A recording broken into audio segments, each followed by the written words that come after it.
Hello everyone, welcome back to Atomic English, the Hindu Daily Vocab and Attitude Analysis class में आपका बहुत बहुत स्वागत है। सभी प्यारे बच्चों को वेरी वेरी गुड मॉर्निंग। उम्मीद करता हूँ आप सब बढ़िया होंगे, तैयारी एकदम मस्त चल रही होगी। क्लास की शुरुआत करते हैं और हमेशा की तरह क्लास के फर्स्ट पोर्शन में कवर करेंगे वोकैब, डेली वोकैब, जो कि हम एडिटोरियल से सेलेक्ट करते हैं। और ये सारी की सारी वोकैब एग्जाम ओरिएंटेड रहती है। एग्जाम में आपको यही वर्ड्स एज इट इज़ देखने को मिलते हैं। आगे हम करते हैं इनका पार्ट ऑफ स्पीच आइडेंटिफिकेशन कि वे वर्ड्स हैं क्या। देन हम सिनोनिम्स और एंटोनिम्स देखेंगे और इसी क्लास में आपको मिल जाएंगे idioms and phrases, phrasal verbs and one word substitution. तो वोकैब के जितने फॉर्मेट्स हो सकते हैं वो सारे आपको इस एक सिंगल क्लास में डेली बेसिस पर मिल जाते हैं। सेकेंड पोर्शन में कवर करेंगे reading comprehension and grammar, editorial analysis करेंगे।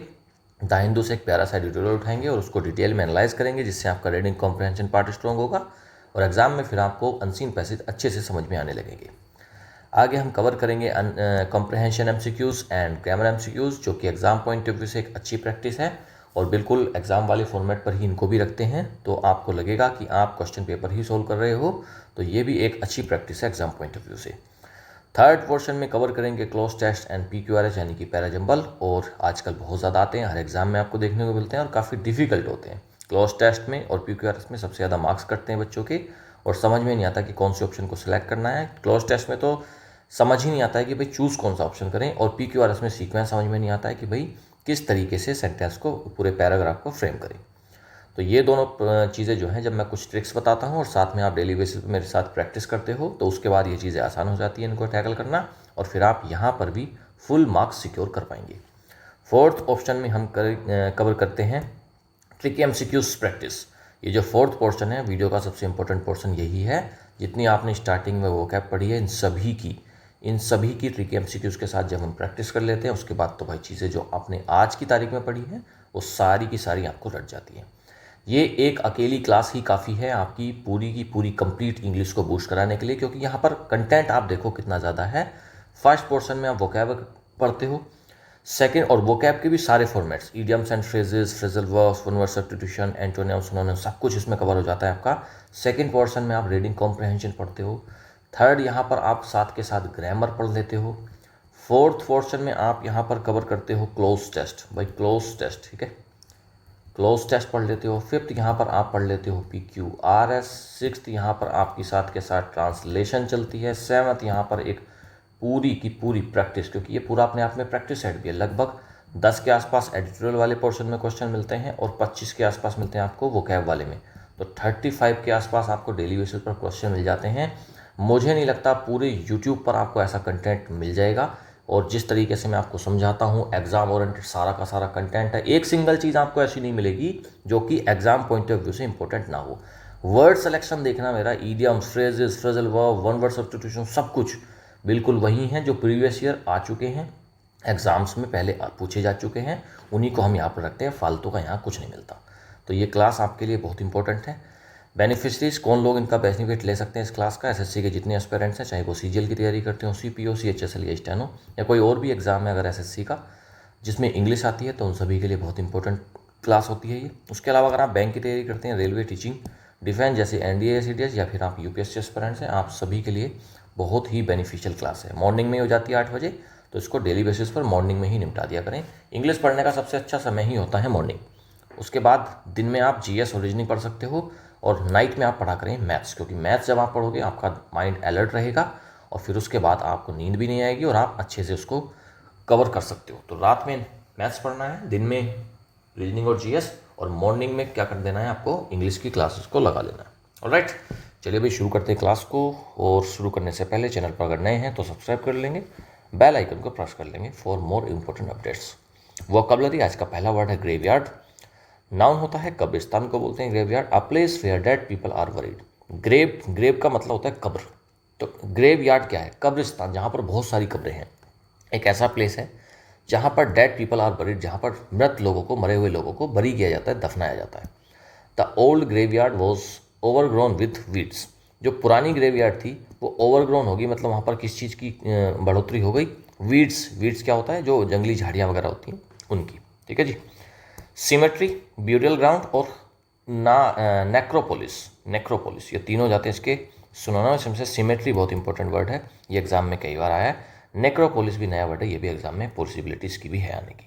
अब इसका एंटोनिम्स तो कुछ होगा नहीं ग्रेवयार्ड का, तो इसको छोड़ देते हैं। अगला वर्ड है अफ्रंट, नाउन भी है वर्ब भी है, इसका मतलब होता है अपमान, भाई किसी चीज़ का अपमान। एन एक्शन और रिमार्क दैट कॉजेज ऑफेंस, कोई एक ऐसा एक्शन है, कोई ऐसा रिमार्क है जिससे कोई अपमान का भाव आ रहा है, कोई ऑफेंस हो रहा है। His rude comment was an affront to her dignity, उसका जो रूड कमेंट, किसी ने रूड कमेंट किया, बहुत भद्दा तरीके से कमेंट किया, और वो क्या था, वो एक अफ्रंट था, अपमान था, इंसल्ट थी किसके लिए, टू हर डिग्निटी, उसकी डिग्निटी के लिए, उसकी शालीनता के लिए, उसकी इज्जत के लिए। इंसल्ट, ऑफेंस और स्लाइट, ये तीनों जाते हैं इसके सिनोनिम्स। एक तरफ तो भाई अपमान है, इज्जत खराब करी जा रही है, इंसल्ट करी जा रही है, दूसरी तरफ कॉम्प्लीमेंट दिया जा रहा है, मतलब तारीफ करी जा रही है, प्रेज और फ्लैटरी, फ्लैटरी यानी कि बटरिंग हो रही है, मार्क कर सकते हो फ्लैटरी को, कॉम्प्लीमेंट को भी मार्क करेंगे। अगला वर्ड है अपेलिंग, एडजेक्टिव होता है, इसका मतलब होता है भयानक या फिर चौंकाने वाला। कॉजिंग शॉक और डिसमे, हॉरिफाइंग, कोई चीज़ बहुत ज़्यादा शॉक या डिसमे क्रिएट कर दे रही है, परेशानी क्रिएट कर दे रही है, या फिर हॉरिफाइंग है, डरावना है, तो उसको बोलते हैं appalling. The living conditions in the camp were appalling, camp है कोई रिफ्यूजी वगैरह का कैंप लगा हुआ है, और रिफ्यूजी का कैंप कैसा होता है, बहुत बेसिक सी, वहाँ पर केवल खाना मिल रहा होता है और बस एक शेल्टर होता है कि बस वो टेंट के अंदर रह रहे होते हैं, कोई हाइजीन नहीं होती है और कोई बहुत अच्छी न्यूट्रिशियस चीज़ें उनको खाने के लिए नहीं मिल रही होती हैं। तो जो लिविंग कंडीशन थी ना कैंप के अंदर, वो कैसी थी, वर अपेलिंग, मतलब भयानक थी, डराने वाली थी। हॉरिफिक, टेरिबल और ड्रेडफुल, तीनों ही वर्ड्स इंपॉर्टेंट है, तीनों के तीनों एग्जाम में पूछे जा चुके हैं। हॉरिफिक, टेरिबल और ड्रेडफुल, ये तीनों का मतलब होता है डरावना। एक तरफ तो डरावना है, चौंकाने वाला है, दूसरी तरफ प्लीजेंट, एकदम सुखद है, डिलाइटफुल है, खुशी का है, और वंडरफुल, तीनों जाते हैं इसके एंटोनिम। इसमें से आप डिलाइटफुल को मार्क करेंगे, प्लेजेंट को भी मार्क कर सकते हैं। अगला वर्ड है एनक्लेव, नाउन होता है घिरा हुआ क्षेत्र है, उसको बोलते हैं enclave. A portion of territory surrounded by another, एक ऐसी पोर्शन है टेरिटरी का जो दूसरी चीज़ों से घिरा हुआ है, दूसरी टेरिटरी से घिरा हुआ है, तो उसको बोलते हैं enclave. The embassy is an enclave of foreign soil, तो एम्बेसी क्या है, एक एनक्लेव है, घिरी हुई चीज़ है, और किस चीज़ से, फॉरेन सोइल से, मतलब कि विदेश की मिट्टी से, मिट्टी मतलब वहाँ की ज़मीन से। टेरिटरी बोल सकते हो, जोन बोल सकते हो, रीजन बोल सकते हो। एनक्लेव का मतलब एक तरफ तो भाई घिरा हुआ है ना, उसके आसपास बहुत सारी चीज़ें हैं, लेकिन दूसरी तरफ ओपन एरिया और पब्लिक लैंड, ये हो जाते हैं इसके एंटोनिम्स। अगला वर्ड है, कई बार इसको कवर करा चुके हैं, आउटरीच, नाउन भी है वर्ब भी है, इसका मतलब होता है क्रोध या फिर अन्याय। A strong feeling of anger और शोक, भाई पब्लिक में अचानक से कोई गुस्सा बढ़ गया, आक्रोश बढ़ गया, उसको बोलते हैं outreach. The decision caused public outreach, तो डिसीजन आया है कोई सरकार का, उसके बाद क्या हो गया, कोज्ड पब्लिक आउटरीच, तो उसमें क्या हो गया, पब्लिक का आउटरीच बढ़ गया, आक्रोश बढ़ गया उस डिसीजन के बाद। फ्यूरी, गुस्सा, रैथ और इंडिग्नेशन, तीनों अच्छे वर्ड्स हैं, तीनों को मार्क करेंगे। फ्यूरी, रैथ और इंडिग्नेशन, तीनों का मतलब सेम है, आक्रोश या फिर गुस्सा, क्रोध। एक तरफ तो क्रोध है, गुस्सा है, तो इसके एंटोनियम रहेंगे काम, एक्सेप्टेंस और सेटिस्फैक्शन। नेक्स्ट अगला वर्ड है स्टारवेशन, नाउन होता है, भूखमरी को बोलते हैं स्टारवेशन, भूख को। सफरिंग और death caused by hunger, hunger मतलब भूख, भूख से कोई पीड़ित हो रहा है, भूखा है कोई, या फिर उसकी मौत हो गई है, उसको बोलते हैं starvation. The famine led to widespread starvation, देखो सुनने में बड़ा अजीब लगता है ना कि भूख से भी कोई मर सकता है, लेकिन इस दुनिया का ये काला सच, ये कड़वा सच ये है कि इस दुनिया में बहुत सारे लोग भूख की वजह से भी मर जाते हैं, उनको खाना नहीं अवेलेबल हो पाता है, जो कि एक बहुत ही शेमफुल बात है एक ह्यूमन प्रजाति के लिए। द फेमिन, फेमिन मतलब भुखमरी, led to widespread starvation, तो फेमिन आया और उसके बाद क्या हुआ, led to widespread starvation, उससे क्या हो गया, एक बहुत ही व्यापक पैमाने पर वाइड स्प्रेड स्टारवेशन हुआ, भुखमरी फैल गई। फेमिन, हंगर और मैलन्यूट्रिशन, ये तीनों जाते हैं इसके सिनोनिम्स। एक तरफ तो भुखमरी है, चीज़ें भूख की वजह से लोग मर रहे हैं, पीड़ित हैं, दूसरी तरफ प्लेंटी यानी कि काफ़ी है, अबंडेंस में है और फुलनेस भरा हुआ है सब कुछ, ये तीनों जाते हैं इसके antonyms.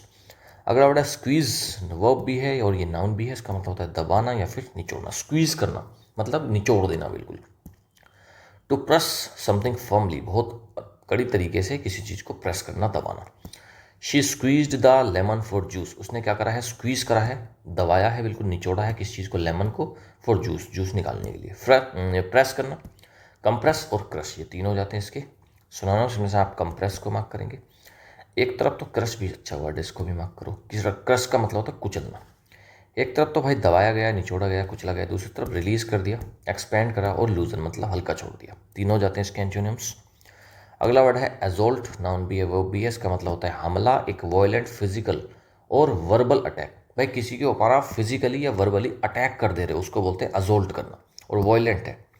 The soldier was charge with assault, तो सोल्जर को क्या करा गया, चार्ज करा गया, मतलब उसके ऊपर आरोप। चार्ज का मतलब है यहाँ पर बैटरी चार्ज नहीं हो रही, यहाँ पर चार्ज का मतलब है आरोप लगे हैं। The soldier was charge with assault, उस पर असोल्ट के हमले के उस पर लगे हैं चार्ज यानी कि आरोप। अटैक, स्ट्राइक और ऑफेंसिव, ये तीन हो जाते हैं इसके synonyms.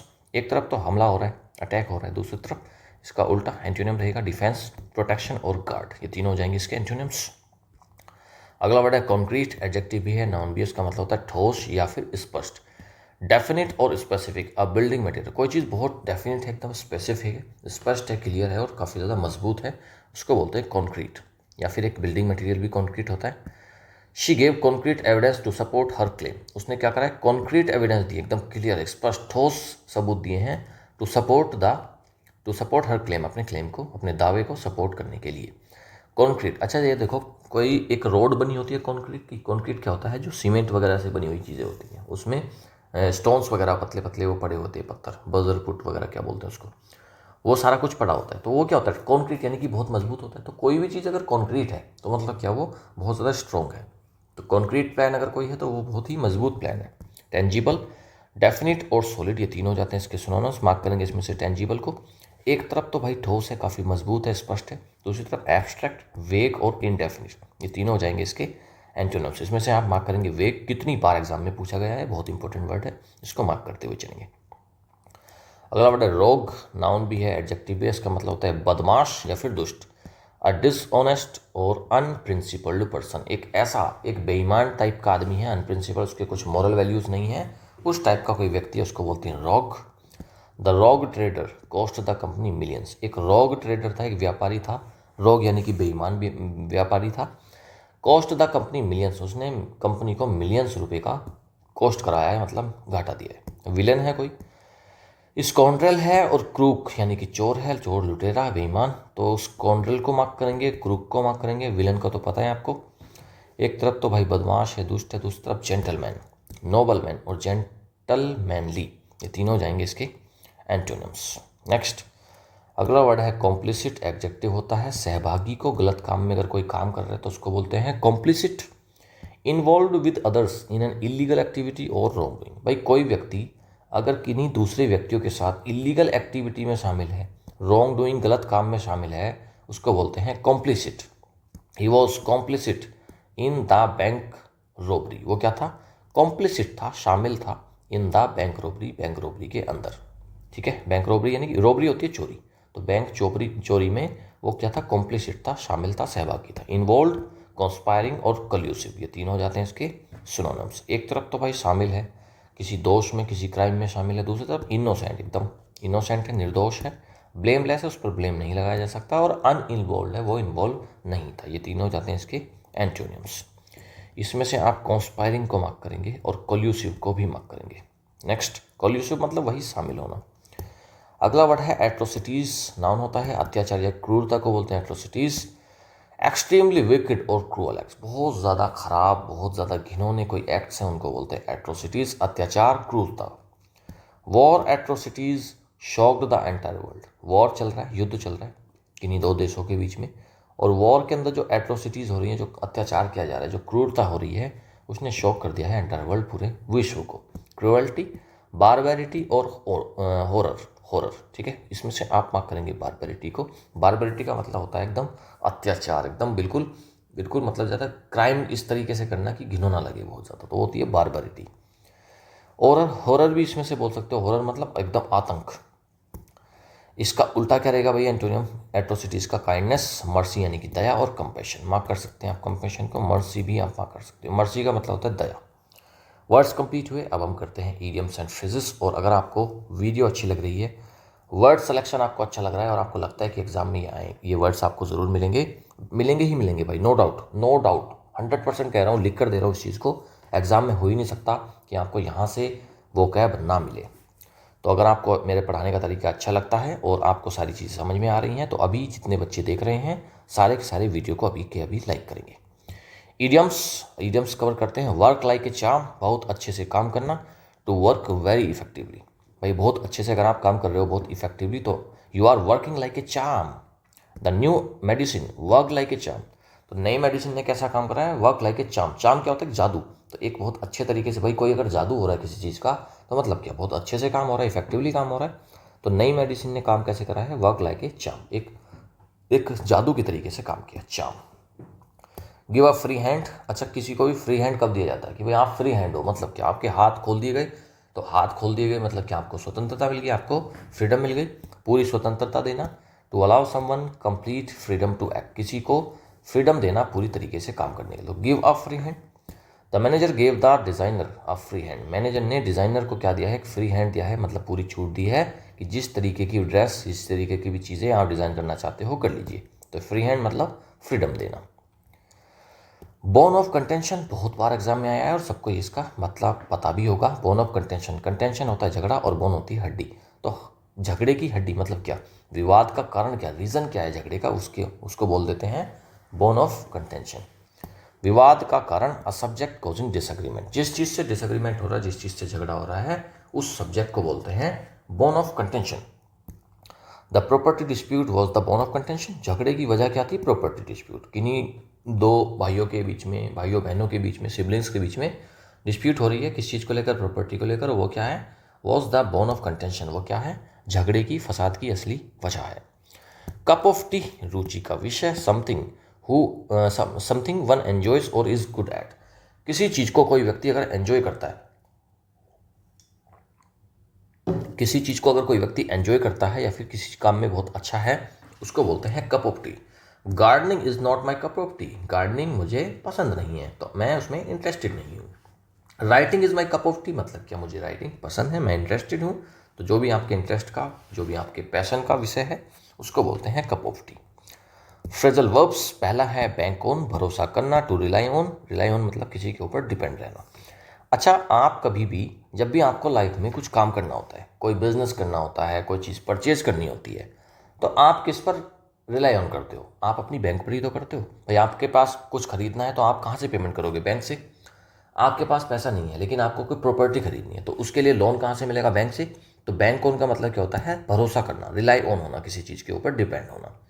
You can bank on her for support, आप उसके ऊपर निर्भर रह सकते हैं सपोर्ट के लिए, मदद के लिए। बीट अप, बीट तो पीटना होता है, तो बीट अप का मतलब तो सिंपल पीटना है। टू अटैक वायलेंटली, वायलेंट तरीके से किसी को पीटना, उसको बोलते हैं बीट अप करना। The gang beat up the intruder, intruder मतलब घुसपैठिया, तो गैंग ने बीट अप कर दिया किसको, बीट मतलब पीट दिया किसको, इंट्रूडर यानी कि घुसपैठियों को। इंट्रूडर वर्ड भी मार्क करो, ये अच्छा वर्ड है। बीफ अप, बीफ अप का मतलब तो होता है मजबूत करना, टू स्ट्रेंथन और इम्प्रूव, किसी चीज़ को मजबूत कर देना, सुधार कर देना। Security was beefed up, second form दी है, थर्ड फॉर्म दी है sorry. Security was beefed up before the event, event से पहले सिक्योरिटी को क्या कर दिया गया है, और ज़्यादा मजबूत कर दिया गया है, स्ट्रेंथन कर दिया गया है। बिलीव इन का मतलब होता है विश्वास करना, to have confidence in, I believe in hard work and honesty, मैं हार्ड वर्क में और ऑनेस्टी में विश्वास करता हूँ। तो ये हमारे फ्रेजल वर्ब्स कंप्लीट हुए। अब हम करते हैं वन वर्ड सब्स्टिट्यूशंस। देख रहे हो बेटा, एक सिंगल क्लास में वो कैब के जितने फॉर्मेट्स हो सकते हैं सारे रख दिए हमने इस क्लास में। तो वो कैब का एक कंप्लीट पैकेज है, डेली बेसिस पर करोगे तो कुछ ही महीनों में आपकी वो कैब बहुत ही अलग लेवल पर चली जाएगी। चलिए अभी करते हैं पहला वर्ड, जेनोफोबिया। नाउन होता है विदेशियों से घृणा, डिसलाइक और फियर ऑफ फॉरेनर्स। फोबिया होता है फियर, फोबिया का मतलब होता है फियर, और जेनो का मतलब होता है जो फॉरेन से लोग हैं, ठीक है। फॉरेन मतलब विदेशी, तो विदेशी लोगों से जो डर, डर मतलब क्या, एक तरीके से हेट्रेड रहेगी, घृणा रहेगी, तो उसको बोलते हैं जेनोफोबिया। डिसलाइक और फियर ऑफ फॉरेनर्स, तो फॉरेनर्स का अगर आपको डर लगता है, आपको उनसे घृणा होती है कि भाई ये, आपको उनको देखते ही अच्छा नहीं लगता कि ये विदेशी लोग क्यों हैं हमारे देश में, उस चीज़ को बोलते हैं xenophobia. Xenophobia can lead to discrimination, xenophobia किस चीज़ को लीड कर सकता है, उससे क्या हो सकता है, डिस्क्रिमिनेशन हो सकता है, लोगों के साथ भेदभाव हो सकता है। हो सकता है कि आपको किसी देश के नेशनल से जेनोफोबिया हो और वो हमारे देश में विजिट कर रहे हैं, तो हो सकता है आप उनसे घृणा करें, आप उन पर अटैक भी कर सकते हैं। मतलब आपको नहीं बोल रहा हूँ मैं, बहुत सारे लोग करते हैं इस काम को। एनगल्फ वर्ब होता है निगल लेना, घेर लेने को बोलते हैं एनगल्फ करना। टू सराउंड और स्वैलो ऑफ कंप्लीटली, कंप्लीट तरीके से किसी चीज़ को सराउंड कर लेना, घेर लेना या उसको निगल जाना, उसको बोलते हैं एनगल्फ करना। The fire engulf the building, fire ने एनगल्फ कर लिया पूरी बिल्डिंग को, तो पूरी बिल्डिंग को क्या हो गया, मतलब उसने आग के घेरे में ले लिया फायर ने, ठीक है। नेक्स्ट अगला वर्ड है एबोरिजिनल, एडजेक्टिव भी है और नाउन भी है, आदिवासी या फिर मूल निवासी। फर्स्ट और earliest non inhabitants of a region, एक रीजन के फर्स्ट या फिर अर्लीस्ट, सबसे पहले जो इनहेबिटेंट्स रहे हैं, जो निवासी रहे हैं, उन्हीं को बोलते हैं एबोरिजिनल। एबोरिजिनल मतलब कि भाई वहाँ के वो ओरिजिनल निवासी हैं, अब ओरिजिनल हैं, वहाँ के वो ओरिजिनल लोग हैं, अब नहीं है कोई बात नहीं, लेकिन वो वहाँ के ओरिजिनल निवासी हैं, aboriginal. Aboriginal tribes still live in the forest, जो एबोरिजिनल ट्राइब्स है ना, still live in the forest, वो अभी भी कहाँ रहते हैं, वो फॉरेस्ट में रहते हैं। तो एबोरिजिनल मतलब जो अभी भी ओरिजिनल हैं, वहाँ के मूल निवासी हैं।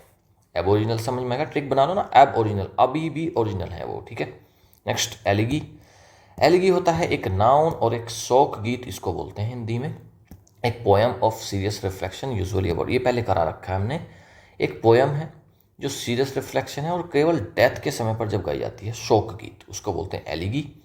ही wrote an elegy for his late friend, अपने लेट का मतलब होता है मृत, जो मर चुका है, अपने मरे हुए अपने मृत दोस्त के लिए उसने क्या करा है, रोट एन एलिगी, मतलब एक शोक गीत गाया है, एक पोएम गाई है जो कि डेथ पर गाई जाती है। तो एलिगी क्या है, जो डेथ पर गाने वाला एक गीत होता है, उसको बोलते हैं एलिगी। चलिए भाई, अच्छे अच्छे वर्ड्स देख लिए, एग्जाम में भाई आपको ज़रूर मिलेंगे ये वर्ड्स, ऐसा हो नहीं सकता कि आपको ये वर्ड्स एग्जाम में ना मिले, तो इनको अच्छे से देख लेना। डेली बेसिस पर क्लास होती है 8 बजे, तो आप इसको मॉर्निंग में ही निपटा दिया करें। चलिए आगे बढ़ते हैं, एडिटोरियल एनालिसिस करते हैं। Graveyard Gaza on Israel's Netanyahu and control over Gaza, graveyard यानी कि कब्रिस्तान, गाजा पूरा कब्रिस्तान बन चुका है। ऑन इजराइल्स नेतन्याहू, इजराइल के नेतन्याहू, और कंट्रोल ओवर गाजा, और गाजा पर जो वो कंट्रोल लेना चाह रहे हैं, उसके ऊपर आज का एडिटोरियल बेस्ड है। जियो पॉलिटिक्स में अच्छी खासी आपको एक इन्फॉर्मेशन देगा आज का editorial. The west must pressure Israel to end the war immediately, west यानी कि पश्चिम, पश्चिम बोले तो अमेरिका वगैरह, उस टाइप के जो उधर के देश हैं, उनको बोल रहे हैं कि भाई वो जो अमेरिका वगैरह हैं, वेस्ट है पश्चिम, मस्ट प्रेशर, उसको प्रेशर करना चाहिए किसको, इजराइल को, to end the war immediately, war को इमीडिएटली एंड करने के लिए, ख़त्म करने के लिए। मस्ट के साथ फर्स्ट फॉर्म प्रेशर आ रही है इजराइल को, और टू के साथ वर्ब की फर्स्ट फॉर्म आ रही है, ठीक है। तो ये एक वर्ब का पैटर्न होता है, टू के साथ V1 आता है और मस्ट के साथ भी वर्ब की फर्स्ट फॉर्म आती है। मस्ट के साथ अगर बी आएगा, मस्ट मतलब मॉडल के साथ में किसी भी, तो फिर वहाँ पर वर्ब की थर्ड फॉर्म आती है, अदरवाइज तो सिंपली में तो वर्ब की फर्स्ट फॉर्म ही आती है। तो वेस्ट को प्रेशर करना चाहिए इजराइल को कि भाई वो वॉर को ख़त्म करे इमीडिएटली, तुरंत, अभी। The decision by Israel's security cabinet to expand the war and seize control of Gaza City is a direct affront to mounting international concerns over the appalling humanitarian crisis in the Palestinian enclave. जो decision है Israel की security cabinet का कि भाई वो expand कर रहे हैं मतलब बढ़ा रहे हैं, वॉर को बढ़ा रहे हैं, और seize control of Gaza city, और गाजा सिटी का जो सीज कंट्रोल है ना, जो उनके कब्जे में गाजा है, उसको भी वो बढ़ा रहे हैं। तो ये क्या करता है, इज अ डायरेक्ट अफ्रंट, ये डायरेक्ट क्या है, एक अफ्रंट है, अपमान है, इंसल्ट है, टू माउंटिंग इंटरनेशनल कंसर्न, क्योंकि इंटरनेशनल कंसर्न्स बढ़ रही हैं, चिंताएं बढ़ रही हैं, पूरा विश्व चिंता जता रहा है इस चीज़ पर, लेकिन ये इजराइल नहीं मान रहे और फिर भी ये कर रहे हैं एक्सपेंड। तो ये डायरेक्ट अफ्रंट है, बेइज्जती है पूरी इंटरनेशनल कंसर्न्स की। Over the appalling humanitarian crisis in the Palestinian, जो कंसर्न्स बढ़ रही हैं किस चीज़ में, अपेलिंग मतलब क्या, अपेलिंग मतलब भयानक एकदम, ह्यूमैनिटेरियन क्राइसिस चल रहे हैं फ़लस्तीन के अंदर, पैलेस्टीनियन एनक्लेव मतलब वहाँ के देश में, तो उस चीज़ के ऊपर जो चिंताएं बढ़ रही हैं उसको जो इजराइल बिल्कुल ध्यान नहीं दे रहा। तो ये डायरेक्ट अफ्रंट है, बिल्कुल बेइज्जती है ये पूरे विश्व की। The world's leading genocide scholars along with international and Israeli human rights organisations say Israel is committing genocide against Palestinians. World's के जो लीडिंग जेनोसाइड स्कॉलर्स हैं, जो जेनोसाइड मतलब कत्लेआम, जो कत्लेआम होता है, जेनोसाइड का मतलब होता है लोगों की हत्या, पूरे मानव जाति के एक साथ में ग्रुप की हत्या कर देने को बोलते हैं जेनोसाइड। तो वो जो स्कॉलर्स होते हैं, स्कॉलर्स मतलब पढ़ने वाले, तो जो जेनोसाइड की स्टडी करते हैं, जो कत्लेआम जो हुए हैं किसी भी एक जगह पर, उसकी जो स्टडी करते हैं, वर्ल्ड के जो लीडिंग स्कॉलर्स हैं ऐसे, अलॉन्ग विद इंटरनेशनल और Israeli human right organisation, international भी और इजराइल के भी ह्यूमन राइट ऑर्गेनाइजेशन के साथ में ये चीज़ें हुई, ये कहते हैं से, ये सब के लोग क्या कहते हैं, ये कहते हैं कि Israel is committing genocide against Palestinians, Israel commit कर रहा है जेनोसाइड, पूरी नरसंहार कर रहा है पैलेस्टीनियंस लोगों की। Two former Israeli prime ministers have come out against the war, while most former IDF and intelligence chiefs have called for its end. दो पिछले Israeli prime minister have come out, वो आए हैं अगेंस्ट द वॉर के खिलाफ उन्होंने बोला है। While most farmer IDF and intelligence chiefs have called for its and, और पिछले दो IDF मतलब इजराइल डिफेंस फोर्स, उनके जो पुराने दो फॉर्मर चीफ हैं और इंटेलिजेंस के चीफ हैं, उन्होंने कहा है, कॉल फॉर मतलब डिमांड करा है, रिक्वेस्ट करी है कि भाई इस वॉर को ख़त्म कर दिया जाए। Global outreach intensified over Israel's forced starvation which caused famine and deaths of children from malnutrition. Global outreach, पूरे विश्व का आक्रोश, क्रोध बढ़ रहा है, इंटेंसिफाई हुआ है ओवर इजराइल्स फोर्स्ड स्टारवेशन, कि भाई इसराइल का जो फोर्स्ड स्टारवेशन है ना, ये जो भुखमरी की तरफ इसको धकेला है फ़लस्तीन को, इसराइल ने गाज़ा को, उसके ऊपर पूरे विश्व का आउटरीच बढ़ रहा है, गुस्सा बढ़ रहा है। विच कॉज्ड फेमिन, जिससे फेमिन आया, भुखमरी फैली है, and the deaths of children from mall nutrition, और चिल्ड्रन की डेथ्स हो रही हैं, बच्चों की डेथ हो रही हैं माल न्यूट्रिशन से। मतलब क्या, माल न्यूट्रिशन को बोलते हैं कुपोषण, तो कुपोषण से वहाँ पर बच्चों की डेथ्स हो रही हैं, जो कि बहुत घिनौनी पिक्चर है। Even France, the UK and Canada, some of Israel's closest allies, have demanded a ceasefire and promised to recognize Palestinian statehood.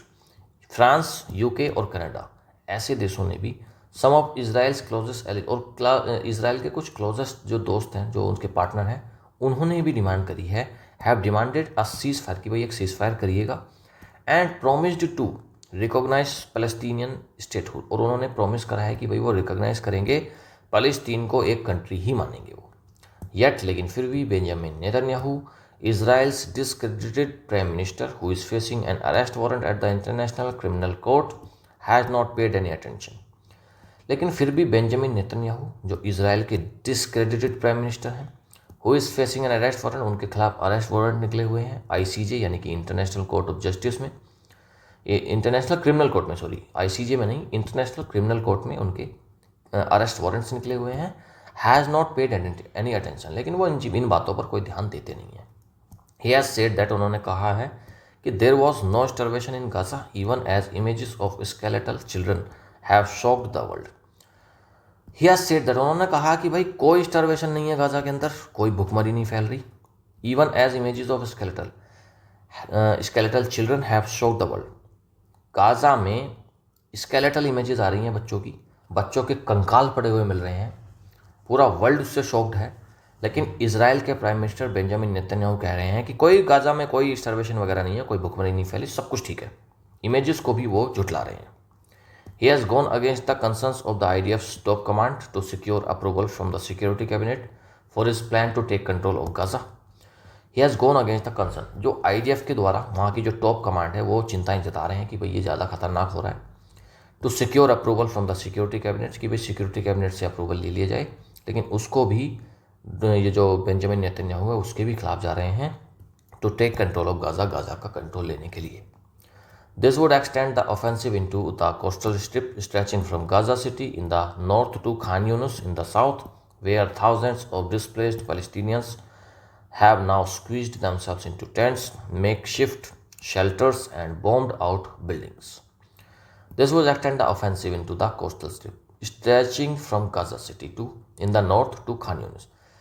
Gaza city से लेकर खान यूनिस तक सारी तरफ स्ट्रेचिंग हो रही है, चीज़ें ख़राब हो रही हैं। दिस वुड एक्सटेंड, और ये बढ़ जाएगा ऑफेंसिव, ये जो जितना भी ऑफेंस हो रहे हैं, ये जो भी चीज़ें क्रूरता हो रही है वो बढ़ जाएगी कोस्टल स्ट्रिप में, गाजा सिटी से लेकर खान यूनिस तक पहुंच जाएगा, जहाँ पर थाउजेंड्स ऑफ डिस्प्लेस्ड पैलेस्टीनियंस, हज़ारों जो बेघर लोग हैं पैलेस्टीनियंस हैं, हैव नाउ स्क्वीज्ड दमसेल्फ, अपने आप को उन्होंने सिकोड़ लिया है, संकुचित कर लिया है, किधर टेंट्स में जाकर रहने लग गए हैं, मेक शिफ्ट शेल्टर्स, जो शेल्टर्स बने हुए वहाँ पर रह रहे हैं, और बॉम्ब्ड आउट बिल्डिंग, जो बिल्डिंग्स बॉम्ब से गिरा दी गई हैं, उनका कुछ बचा कुचा हिस्सा है, उनके अंदर जा कर के लोगों को रहना पड़ रहा है।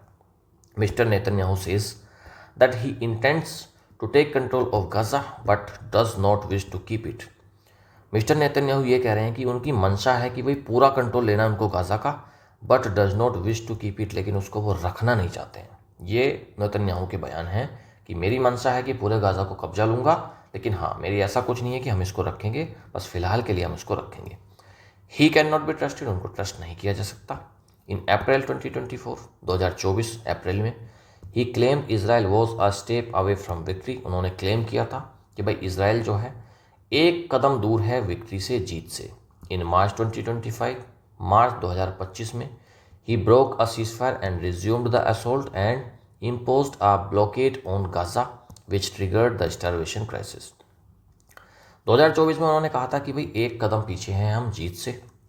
2025 में उन्होंने सीज फायर को ब्रोक किया, युद्ध विराम हो गया था, युद्ध रुक गया था लेकिन उसको फिर से ब्रोक किया, एंड रिज्यूम द असॉल्ट, और फिर से हमले शुरू किए, and imposed a blockade on Gaza, और गाजा पर उन्होंने ब्लॉकेड, पूरा कब्जा बंद करना, पूरे गाजा को ब्लॉक करना शुरू किया, विच ट्रिगर्ड द स्टारवेशन क्राइसिस, जिससे स्टारवेशन क्राइसिस शुरू हुए, भुखमरी जिससे फैलनी शुरू हुई। भाई पूरा कब्जा ले लिया, बाहर से कोई चीज़ आ नहीं सकती उधर, और अंदर वो कुछ चीज़ें भेज नहीं रहे, तो वहाँ पर क्या हुआ, क्राइसिस शुरू हो गई। 2 of his cabinet colleagues have repeatedly called for Israel to seize Gaza, expel its Palestinian population and resettle the enclave with Jews। उसके 2 कैबिनेट के साथी हैं बेंजामिन नेतन्याहू के, मतलब उसके मिनिस्टर्स हैं, हैव रिपीटेडली कॉल फॉर, उन्होंने लगातार डिमांड करी है कि इजराइल के, कि भाई इजराइल पूरे गाजा को सीज करे, एक्सपेल करे पैलेस्टीनियन पॉपुलेशन, एक्सपेल मतलब निकाले, पैलेस्टीन की जो पॉपुलेशन है उनको भगाए, एंड रिसेटल करे एनक्लेव मतलब उस शहर को, किस चीज़ से, ज्यूस से, उसमें ज्यूस को यानी कि यहूदियों को वहाँ पर बसाया जाए। उसके 2 कलीग्स ने ये डिमांड करी है। The way Israel has been conducting the war and its decision to expand the offensive only reinforce the argument that its intention has always been to take over the enclave, even at the cost of expelling its over 2 million residents। The way Israel has been conducting the war, जिस तरीके से Israel war को conduct कर रहा है, और इसके जो डिसीजन है जो एक्सपेंड करने का, कि भाई आप ऑफेंसिव को बढ़ाएंगे, हमलों को बढ़ाएंगे, दंगे जो वहाँ पर स्ट्राइक्स हो रही हैं उनको बढ़ाएंगे, ओनली रीइंफोर्स द आर्ग्यूमेंट, ये केवल इस आर्ग्यूमेंट को मजबूत करते हैं कि भाई इट्स इंटेंशन, इट्स यानी कि इजराइल की intention has always been to take over the enclave, कि भाई ये चीज़ इसमें मजबूत होती है, ये आर्ग्यूमेंट, कि इजराइल की हमेशा से मंशा ये रही है, इंटेंशन रही है कि भाई वो पूरे एनक्लेव को, पूरी फ़लस्तीन को कब्जा करे, even at the cost of, और चाहे उसके लिए एक्सप्लेन करना पड़े, सबको भगाना पड़े। 2 मिलियन रेजिडेंट्स हैं, 20 लाख के आसपास में रेजिडेंट्स हैं, उन सबको चाहे भगाना पड़े, फिर भी वो वहाँ पर कब्जा लेने के लिए तैयार है। Israel is able to pursue this course only because of its military, financial and political support from the West, particularly the US, European governments must move beyond verbal criticism and adopt concrete measures to hold Israel accountable for its crimes like they do with other rogue states। कह रहा है कि भाई Israel is able to pursue this course, ऐसा Israel केवल इसलिए कर पा रहा है only because of its military, अपनी मिलिट्री, फाइनेंशियल और पॉलिटिकल सपोर्ट जो कि उसको मिल रही है वेस्ट से, अमेरिका वगैरह से मिल रही है, और particularly the US, European government जो है उनको must move beyond verbal criticism. ये जो आलोचना चलती रहती है, निंदा करते रहते हैं कि इजराइल गलत कर रहा है, इजराइल गलत कर रहा है, उस चीज़ से बढ़कर उनको करना पड़ेगा, एडॉप्ट करना पड़ेगा कुछ कॉन्क्रीट मेजर्स, कुछ ठोस कदम उठाने पड़ेंगे जिससे कि वो अकाउंट उसको कर पाए, to hold Israel accountable for its crime, ये जो इजराइल क्राइम कर रहा है उसके लिए उसको जिम्मेदार ठहराया जा सके, उसको कुछ पेनल्टी डाली जा सके, लाइक दे डू, जैसा कि वो और दूसरे रोग स्टेट्स के साथ में करते हैं, जैसा कि वो दूसरे रोग स्टेट्स के साथ में करते हैं। रोग मतलब जो डिसऑनेस्ट, जो दुष्ट टाइप के देश हैं, और उनको दंड देने के लिए जैसे वे लोग करते हैं, वैसे उनको कुछ ना कुछ ऐसे कॉन्क्रीट मेजर्स लेने चाहिए इसराइल के खिलाफ। And if US President Donald Trump, who calls himself a man of peace, does not want to be complicit in these atrocities, he should demand that Mr. Netanyahu end the war immediately। और अगर US के president sarpanch Donald Trump साहब, जो कि अपने आप को बताते हैं एक मैन ऑफ पीस, एक शांति का दूत बताते हैं अपने आप को, does not want to be complicit in this atrocities, अगर वो अपने आप को नहीं दिखाना चाहते कि वो भी एक कॉम्प्लिसिट हैं, वो भी सहभागी हैं इस क्राइम्स के, इस एट्रोसिटीज, क्रूरता के, तो डोनाल्ड ट्रंप सरपंच साहब को करना चाहिए, ही शुड डिमांड दैट, उनको डिमांड करना चाहिए कि भाई मिस्टर नेतन्याहू को, कि भाई वो एंड करें वॉर को, जंग को, अभी तुरंत, अभी के अभी इसको ख़त्म करें। तो डोनाल्ड ट्रंप सरपंच साहब को, मिस्टर नेतन्याहू को ये बोलना चाहिए कि भाई अब ये युद्ध ख़त्म करो, और अपने आप को दर्शाएं कि भाई वो सच में अ मैन ऑफ पीस हैं, जो कि वो नहीं करेंगे क्योंकि वो नहीं है। कॉम्प्रहेंशन एमसीक्यूज करते हैं। बढ़िया एडिटोरियल था भाई, एक पिक्चर समझ में आई कि गाजा में असलियत में चल क्या रहा है और कितना सिचुएशन खराब हो रही है। बच्चों के कंकाल मिल रहे हैं यार, मतलब इससे शर्म की बात मानवता के लिए कुछ नहीं हो सकती है। तरीके और भी हैं चीज़ों को सुलझाने के, उनको सोल्व करने के लिए, तो लेकिन ठीक है भाई, अब इसराइल का अपना एक तरीका है, उसकी अब जो भी है तरीके हैं, उसके ऊपर भी अटैक्स हुए हैं, वो अब कर रहा है, तो चीज़ें तो गलत दोनों तरफ से ही हो रही हैं। According to the editorial, what is the primary reason Israel is able to continue its current course of action in Gaza? According to the editorial के according what is the primary reason? Primary reason क्या है कि Israel अपनी able to continue its current course of action in Gaza, कि किस वजह से वो, किस रीज़न की वजह से अभी भी वो जो हमले वगैरह कर रहा है, जिस तरीके से स्ट्राइक कर रहा है, वो कर पा रहा है। इंटरनल पॉलिटिकल यूनिटी है इसराइल के अंदर, इसलिए कर पा रहा है। ऐसा एडिटोरियल में तो कुछ नहीं आया, रियल में तो है पॉलिटिकल यूनिटी वहाँ पर, लेकिन एडिटोरियल के अकॉर्डिंग हमको आंसर देना। Strong support from western power, हाँ ये आया था कि भाई वेस्ट से उसको सपोर्ट मिल रही है, इस वजह से इसको कंटिन्यू कर पा रहा है। लैक ऑफ पैलेस्टीन रेजिस्टेंस, नहीं, वहाँ पर तो रेजिस्टेंस तो पैलेस्टीन के लोग कर ही रहे हैं। Approval from the United nation, ऐसा कुछ नहीं है वहाँ पर, तो उसको क्रिमिनल कोर्ट में तो उसको अरेस्ट वारंट भी निकले हुए हैं। बी ऑप्शन करेक्ट रहेगा। वेस्टर्न पावर से उसको स्ट्रॉन्ग सपोर्ट मिल रही है, इस वजह से वो कर पा रहा है। Next, which statement best reflects the author's view of Netanyahu assurances about Gaza? They are based on credible military intelligence, नहीं है। अकॉर्डिंग टू एडिटोरियल, नहीं है कुछ भी ऐसी बात। They are consistent with humanitarian agency reports, नहीं, कंसिस्टेंट तो नहीं है कि भाई ह्यूमैनिटेरियन एजेंसी रिपोर्ट्स को तो वो साफ नकार रहे हैं। They are deceptive and unreliable, वो कैसे हैं? डिसेप्टिव हैं और अनरिलायबल है। हाँ, उसके जो एश्योरेंस है ना, डिसेप्टिव हैं, धोखा देने वाले हैं, अनरिलायबल, आप उन पर रिलाई नहीं कर सकते, वो कहीं भी झूठ भी बोल सकते हैं इसराइल के जो प्रेसिडेंट है नेतन्याहू, और वो धोखा भी दे सकते हैं, चीज़ों से मुकर भी सकते हैं, तो ये ऑप्शन करेक्ट हो जाएगा, C. Next, the editorial implies that US president Donald Trump's role in the situation should be to. Editorial क्या इम्प्लाई करता है कि यूएस प्रेसिडेंट डोनाल्ड ट्रम्प का रोल क्या रहना चाहिए? डिमांड करे एक immediate end to the war, increase करे मिलिट्री एड टू इसराइल, नहीं, एडिटोरियल तो ये कह रहा है कि भाई वो शांत करे, तो मिलिट्री एड देने से तो शांत नहीं होगा।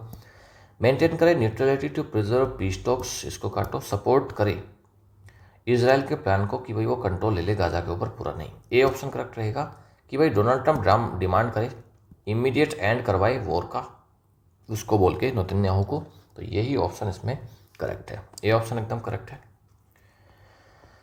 ग्रामर, डोनाल्ड ट्रम्प साहब ने जैसे इंडिया और पाकिस्तान का युद्ध रुकवा दिया था एकदम से, सीज फायर कर दिया था उनके अकॉर्डिंग, तो वैसे ही भाई इस वाले को भी रुकवा दो, कब से चल रहा है इसको भी रुकवा दो। अगर आपके अंदर इतनी ही पोटेंशियल है, आपके अंदर इतना ही पीस को लेकर चिंताएं हैं, तो इसको भी रुकवाइएगा। एरर डिटेक्शन करते हैं। 2 of its cabinet colleagues have repeatedly called for Israel to seize Gaza, expel its Palestinian population and resettle the enclave with Jews. Error detection करना है।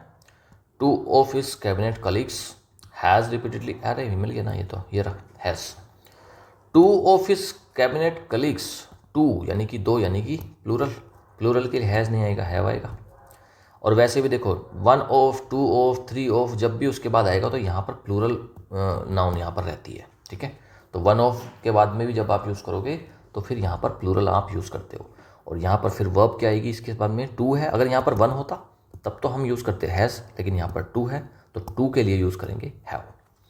ए ऑप्शन में गड़बड़ है, हैज़ रिपीटेडली कॉल्ड की जगह पर हो जाएगा have repeatedly called. Next, fillers है। Even as global outreach dash, Netanyahu secured cabinet approval to expand the offensive. Secured यानी कि पास्ट में है, तो बात तो यहाँ पर होगी पास्ट की। हैज़ काटो, विल काटो, हैड बीन या फिर वॉज, और हैड बीन के साथ में आईएनजी फॉर्म आती है, ना कि थर्ड फॉर्म, ठीक है। तो इंटेंसिफाइड ये नहीं होगा, इंटेंसिफाइंग होना चाहिए था, तो डी ऑप्शन भी कट गया। एक ऑप्शन बचता है बी, ये आपका करेक्ट आंसर है। Even as global outreach was intensifying, चाहे ग्लोबल आउटरीच पब्लिक का पूरा जो विश्व का है उसका गुस्सा चाहे इंटेंसिफाई हो रहा था, बढ़ रहा था, नेतन्याहू ने सिक्योर करा एक कैबिनेट अप्रूवल जिससे कि वो एक्सपेंड कर पाए ऑफेंसिव को, हमलों को, तो इसका बी ऑप्शन करेक्ट है। Sentence improvement, mister Netanyahu says that he intends to take full control of Gaza but does not wish to capture it. Does not wish to capture it. Okay. Netanyahu says that he intends to take control. ये सारा कुछ ठीक है. And में आपको error मिलेगी to kept it. To के साथ में हमेशा बता रखा है वर्ब की फर्स्ट फॉर्म. मैं जो इसमें बताता रहता हूँ आपको एडिटोरियल में, वो यहाँ पर काम आएगा ना आपको. टू के साथ में आती है V1, इसने कर रखा है कैप्ट, तो टू कीप होना चाहिए था. टू कैप्ट तो कुछ होता नहीं है. Does not wish to keep it, A option ही करेक्ट हो जाएगा. डज नॉट विशेस, अब देखो डज के साथ में फिर विशेस नहीं आएगा, डज नॉट विश आता है, काटो. Did not wish to keep it, did not तो भाई पास्ट में तो बात नहीं कर रहे क्योंकि सेस यहाँ पर चल रही है प्रेजेंट में बात. नो इम्प्रूवमेंट होगा नहीं, ए ऑप्शन ही करेक्ट है. नेक्स्ट क्लोज टेस्ट पढ़िएगा और इसको सोल्व करते हैं. चलिए भाई. The Israeli government's recent decision to expand its military offensive into Gaza has drawn widespread condemnation from world leaders and humanitarian groups. Israel की गवर्नमेंट के रिसेंट डिसीजन कि भाई वो एक्सपेंड करेंगे अपनी मिलिट्री ऑफेंसिव को गाजा में, has drawn widespread condemnation मिली, बुराई मिली, निंदा मिली वर्ल्ड के लीडर्स से और ह्यूमैनिटेरियन ग्रुप्स से. क्रिटिक्स यानी कि आलोचक आर्ग्यू करते हैं कि भाई मूव डीपन्स द ह्यूमैनिटेरियन कैटास्ट्रोफे, कि भाई वहाँ पर बहुत ही मानव के लिए एक तबाही आ रखी है, वहाँ पर क़यामत का चल रही है. विथ फेमिन चल रहा है, वहाँ पर डिस्प्लेसमेंट हो रही है. बिकमिंग डैश रियलिटी, ये कैसी रियलिटी बन गई है. वहाँ पर फेमिन चल रहा है, डिस्प्लेसमेंट हो रही है, लोग बेघर हो रहे हैं, और ये कैसी रियलिटी बन गई है. अनअवॉइडेबल, एग्जैजरेटेड, मार्जिनल या फिर फ्रिक्शनल. रियलिटी अगर है तो फिर वो फिक्शनल कैसे होगा. फिक्शनल का मतलब होता है इमेजिनेशन. तो कोई चीज़ अगर रियलिटी है तो फिक्शनल तो नहीं हो सकती. डी ऑप्शन तो कट गया. फिक्शन पढ़ते हो आप, नॉवल वगैरह में होते हैं फिक्शन, तो वो क्या होता है, उसमें कहानी टाइप से होती है, लेकिन रियलिटी कहानी नहीं हो सकती. रियलिटी तो रियलिटी है, तो ये डी ऑप्शन तो कट गया. एग्जैजरेटेड रियलिटी बन गई कि बढ़ी चढ़ी, बढ़ी हुई, नहीं ये तो गलत है. और मार्जिनल का कोई सेंस यहाँ पर बन नहीं रहा. एक ही चीज़ आ रही है, ए ऑप्शन करेक्ट हो रहा है, क्योंकि वहाँ पर जो फेमिन चल रहा है, भुखमरी फैल रही है, डिस्प्लेसमेंट, लोग बेघर हो रहे हैं, वो क्या बन गया है, बिकमिंग अनअवॉइडेबल रियलिटी बन रही है कि उसको अब अवॉइड नहीं किया जा सकता, उसको टाला नहीं जा सकता. वो वहाँ का भाग्य बन चुका है, वो वहाँ पर डेली की लाइफ है वहाँ पर. ए option correct. Despite photographic evidence of starving children, Prime Minister Netanyahu has dash claims of starvation. Despite का मतलब होता है के बावजूद. इस वर्ड को अगर आप ध्यान से देखोगे ना, इस वर्ड को अगर आप ध्यान से देख लोगे तो फिर आगे यहाँ पर ना आपको आसानी हो जाएगी कि आप यहाँ पर कोई ना कोई नेगेटिव वर्ड यूज़ करोगे. Despite photographic evidence of starving children, बच्चों की एविडेंस आ रही हैं, फोटोग्राफिक एविडेंस आ रहे हैं कि बच्चे स्टार्व कर रहे हैं, वहाँ पर भूख से मर रहे हैं. उसके बावजूद, डेस्पाइट मतलब उसके बावजूद, प्राइम मिनिस्टर नेतन्याहू ने क्या करा, उन्होंने कंफर्म कर दिया होगा. भाई नेगेटिव बात बनी है ना, तो कंफर्म तो नहीं करा, पब्लिसाइज कर दिया नहीं, एम्ब्रेस कर दिया नहीं, डिनाई किया है. मिस्टर नेतन्याहू ने डिनाई किया है ये जो क्लेम्स ऑफ स्टार्वेशन है कि भाई भुखमरी फैल रही है, उन्होंने डिनाई कर दिया. ए ऑप्शन एकदम करेक्ट है. Many believe this escalation is driven by a long term intention to control the enclave which would require Western nations to move beyond verbal criticism and take dash actions. Many believe, बहुत सारे लोग क्या करते हैं, believe करते हैं कि ये जो एस्केलेशन हुई, ये जो चीज़ों को ख़राब करा गया, इस ड्रिवन, किस चीज़ से प्रेरित है, लॉन्ग टर्म इंटेंशन है इसराइल की कंट्रोल करने का, कि भाई वो कंट्रोल करेगा गाजा को, एनक्लेव को पूरे को. Which would require western nation, और जिसकी बाद ज़रूरत पड़ेगी वेस्टर्न नेशंस की, कि भाई वह to move beyond verbal criticism, केवल शब्दों की आलोचना से आगे बढ़ें, एंड टेक, और लें, कैसे एक्शंस लिए जाएं. भाई कैसे एक्शंस लिए जाएं इसराइल को कंट्रोल करने के लिए. सिंबॉलिक एक्शन, कि बस सांकेतिक, बस सिंबल के रूप में रहे, नहीं, उससे तो इसराइल कंट्रोल नहीं में होने वाला.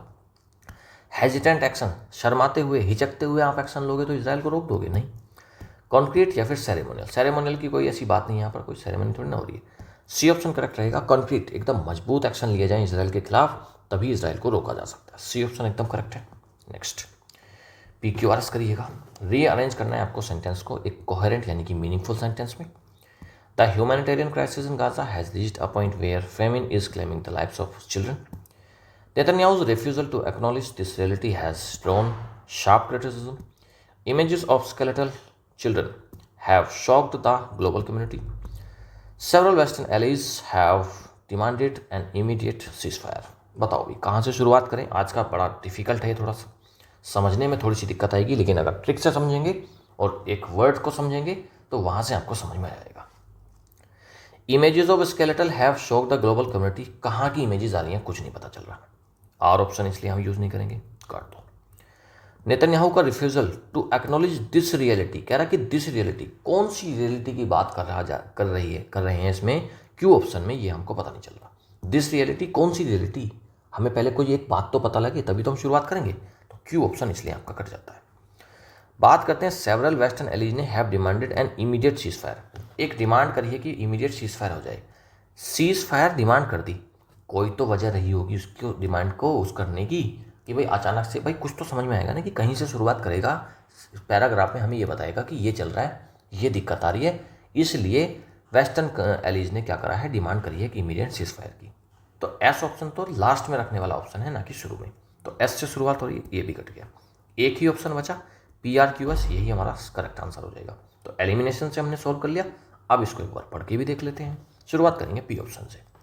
The humanitarian crisis in Gaza, Gaza के अंदर जो ह्यूमैनिटेरियन क्राइसिस चल रहे हैं, हैज़ रीच्ड अ पॉइंट, एक ऐसे पॉइंट पर पहुंच गए हैं जहां पर famine is claiming the lifes of children, famine की वजह से बच्चों की जान जा रही है। एक बात समझ में आ गई, ह्यूमैनिटेरियन क्राइसिस कौन सा है, किसकी वजह से जान जा रही है, उस चीज़ को अभी पता लगेगा। पी के बाद R option, images of skeletal children have shock the global community. अब ये क्या किस तरीके के चल रहे हैं कि भाई स्केलेटल चिल्ड्रन के आ रहे हैं इमेजेस, ये क्राइसिस चल रहे हैं वहाँ पर, और वो फेमिन चल रहा है वहाँ पर, स्टारवेशन की वजह से चल रहा है। इतना समझ में आया भाई, स्केलेटल आ गया ना बच्चों का इमेज, तो ये ह्यूमैनिटेरियन क्राइसिस होता है बच्चों का अगर स्केलेटल आ रहा है, तो पी के बाद आर ऑप्शन एकदम करेक्ट है। उसके बाद नेतन्याहू ने रिफ्यूजल करा टू एक्नॉलेज दिस रियलिटी, कौन सी रियलिटी को, यही स्केलेटल वाली, ये जो इमेज आई हैं इन इमेजेस की रियलिटी को उसने कह दिया कि भाई ये गलत है, ऐसा कुछ नहीं है। तो PR फिर आ जाएगा Q, और लास्ट में हम रखेंगे कि भाई सेवरल वेस्टर्न एलीज ने क्या करा है, डिमांड करा है कि भाई इमीडिएट सीज फायर किया जाए। इस सिचुएशन, ये जो सिचुएशन आई, बच्चों के जो कंकाल देखने को मिले इमेजेस में, उसके बाद वेस्टर्न एलीज ने डिमांड करा है कि भाई एक इमीडिएट सीज फायर किया जाए। तो ए ऑप्शन एकदम करेक्ट है। नेक्स्ट, डिफिकल्ट था, बट अगर आप इस तरीके से चीज़ों को समझोगे ना, एक एक वर्ड को पकड़ोगे, तब आपको समझ में आ जाएगा कि किस तरीके से चीज़ों को टैकल करना है और क्या सीक्वेंस आपको रखना है। ऑलराइट, डेली बेसिस पर मेरे साथ चलते रहो बेटा। PQRS और क्लोज टेस्ट आपके लिए बिल्कुल चुटकियों का खेल बना दूंगा, चुटकियों का खेल बना देंगे और फुल मार्क्स सिक्योर होंगे, ये गारंटी है। लेकिन आपको उसके लिए डेली बेसिस पर प्रैक्टिस करनी है मेरे साथ, और इन ट्रिक्स को फॉलो करना है। ये नीचे आंसर की दी गई है, PDF से मिल जाएगी, और PDF आपको मिल जाएगी टेलीग्राम से। टेलीग्राम चैनल को सभी बच्चे ज्वाइन करेंगे, वीडियो के डिस्क्रिप्शन में आपको लिंक मिल जाएगा, वहाँ पर बहुत इंपॉर्टेंट PDFs वहाँ पर रोज़ डलती रहती हैं। ओके, चलिए भाई, अब हम करते हैं वीडियो का सबसे important part, vocab practice with tricky MCQs। कह रहा है कि which word best fits the meaning burial place for dead, मरे हुए लोगों को कौन से ब्यूरल प्लेस में रखा जाता है, इनमें से आपको बताना है। Enclave, graveyard, outrage, elegy.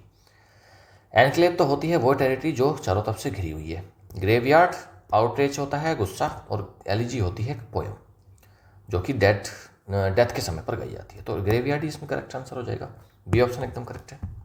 Next, एक डेलिब्रेट इंसल्ट या फिर offence is best expressed by, किसको बोलते हैं डायरेक्ट एक deliberate insult, rogue, affront, concrete या फिर स्टारवेशन। स्टारवेशन क्या होता है, भूख, भूखमरी को बोलते हैं स्टारवेशन। कॉन्क्रीट बहुत मजबूत होता है, ठीक है। अफ्रंट और रोग, बताओ भाई इनमें से। अफ्रंट का मतलब होता है एक इंसल्ट, तो बी ऑप्शन एकदम करेक्ट है। अफ्रंट यानी कि कोई एक इंसल्ट, बेइज्जती, तो बी ऑप्शन एकदम करेक्ट है। रोग का मतलब होता है दुष्ट, डिसऑनेस्ट, तो रोग तो नहीं होगा, बी ऑप्शन करेक्ट रहेगा। एंटोनियम पूछा है अपेलिंग का, अपेलिंग होता है डरावना, हॉरिफिक, आउटरेजियस और ड्रेडफुल, ये तीनों तो इसके सिनोनिम रहेंगे। प्लेजेंट, सुखद, बी ऑप्शन एकदम करेक्ट है। एंटोनियम पूछा है, उल्टा पूछा है, तो अपेलिंग का उल्टा हो जाएगा प्लेजेंट। विच टर्म मीन्स ए टेरिटरी को एंटायरली सराउंडेड बाय अनदर, अभी ऊपर बताया था ना मैंने, एक टेरिटरी है जो सराउंड करती है दूसरों से घिरी हुई है, उसको बोलते हैं एनक्लेव, बी ऑप्शन करेक्ट है। Which word describes a strong feeling of anger और शोक, एंगर और शोक की, गुस्से की कोई एक ऐसी फीलिंग है बहुत स्ट्रॉन्ग, उसको क्या बोलते हैं, आउटरेज बोलते हैं उसको, आउटरेज बोलते हैं उसको, यानी कि आक्रोश।